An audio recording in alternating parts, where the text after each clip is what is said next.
John Brown is a name many of you may remember from the 8th grade. Called a madman and called a martyr, John Brown's actions accelerated the Civil War greatly.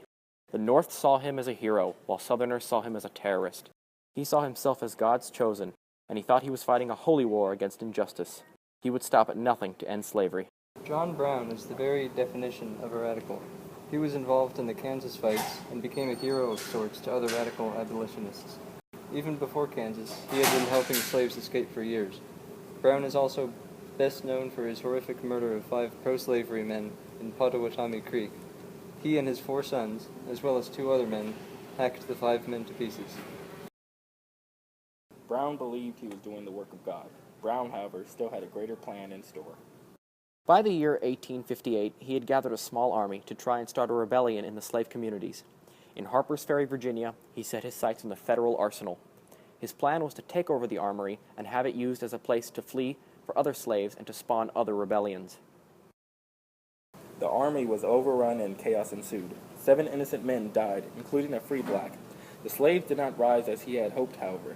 They were unaware and unprepared, even with Brown's firearms. Marines arrived at dawn under the command of Robert E. Lee. The 2 forces clashed. Brown and his group were overrun and captured. Brown was convicted of murder and treason and was sentenced to death. John Brown, on the charges against you, what do you have to say? I have, may it please the court, a few words to say.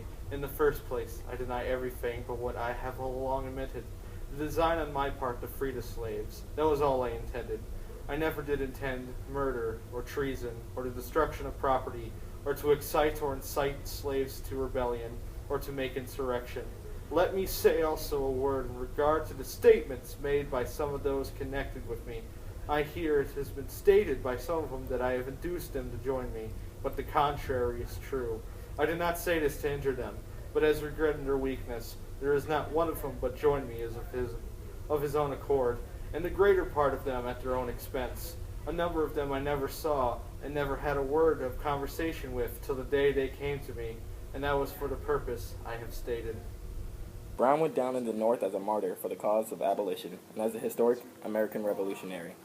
His execution caused the issue of slavery to grow ever hotter. John Brown was known to some as insane, a terrorist, and a martyr, but overall was a man willing to perish for his cause. London calling to the faraway towns. Now war is declared and battle come down. London calling to the